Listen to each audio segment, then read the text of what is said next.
Le tueur aurait crié Allah Akbar. Encore une fois, d'horribles et lâches attaques perpétrées par de grands malades, déséquilibrés, viennent entacher l'image de la religion musulmane, déjà bien écornée par de nombreuses ambiguïtés.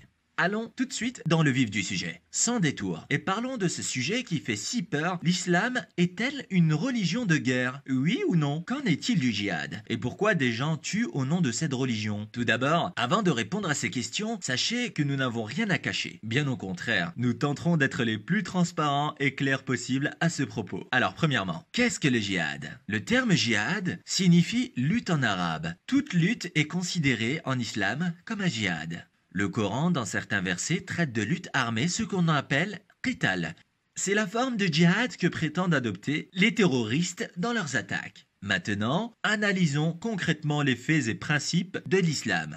Qu'est-ce que le qital ou djihad armé en islam? Le qital, c'est la guerre, la lutte armée conventionnelle et légiférée. Chaque nation qui compose ce monde dispose dans sa constitution ou dans son code civil de lois officielles régissant les situations de conflit ou de guerre. Le djihad, c'est donc la loi musulmane permettant de se battre pour sa terre, pour ses principes ou pour son idéal. Jusqu'ici, donc rien d'étonnant ou d'ambigu ou d'inacceptable dans le qital armé. Le prophète de l'islam a combattu pour défendre son idéal et ses terres, tout comme bien des prophètes bibliques avant lui l'ont fait. Daniel, Salomon et bien d'autres prophètes dans les Anciens et Nouveaux Testaments ont fait la guerre, eux aussi. L'islam étant considéré comme la continuité du judaïsme et de la chrétienté, il est tout à fait normal que le prophète de l'islam ait effectué les mêmes actes que ses prédécesseurs. Si le prophète de l'islam a ainsi fait la guerre, il a délimité des règles conventionnelles qui doivent être scrupuleusement respectées par les croyants musulmans. Ainsi, selon la loi musulmane, issue du Coran, le qital ou djihad armé ne peut être effectué par un membre isolé, encore moins par un groupe non reconnu ou une faction rebelle. Il se doit d'être officialisé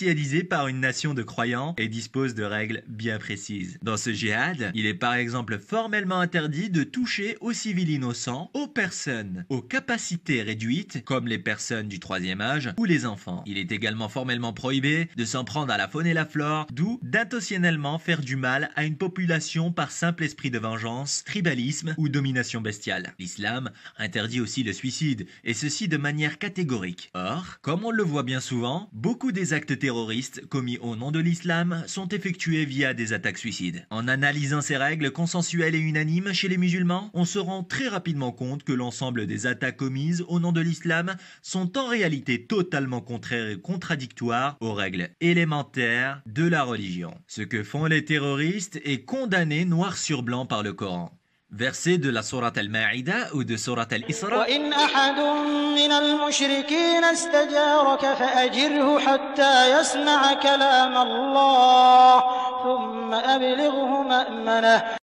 De plus, en analysant les chiffres et en scrutant l'histoire, on se rend souvent bien compte que les populations civiles musulmanes sont les premières victimes de ces attaques lâches et éhontées. En effet, depuis plus de 1000 ans déjà, ces groupes sortis de nulle part et dont la volonté est de semer le chaos et la terreur utilisent la religion pour défendre des intérêts souvent personnels, tout comme la Bible a pu être utilisée pendant longtemps pour justifier l'esclavage ou les croisades par exemple. À titre d'exemple, le terme assassin vient de la secte Assassiyoun, qui était l'un des ancêtres idéologiques de Daesh basé en Syrie. Les Assassiyoun attaquaient toute personne qui n'avait pas fait allégeance à leurs idéologies. Ainsi, en réalité, ces attaques commises au nom de l'islam sont aux antipodes même de ce que clame cette religion. Le prophète de l'islam, sur lui la paix et les salutations, a même dans une de ses prophéties prévenu de l'apparition de cette secte qu'il a appelée les Khawarij. Dans une de ses paroles, il les a même traités de chiens de l'enfer, dont même s'ils pratiquaient l'islam, effectuaient le ramadan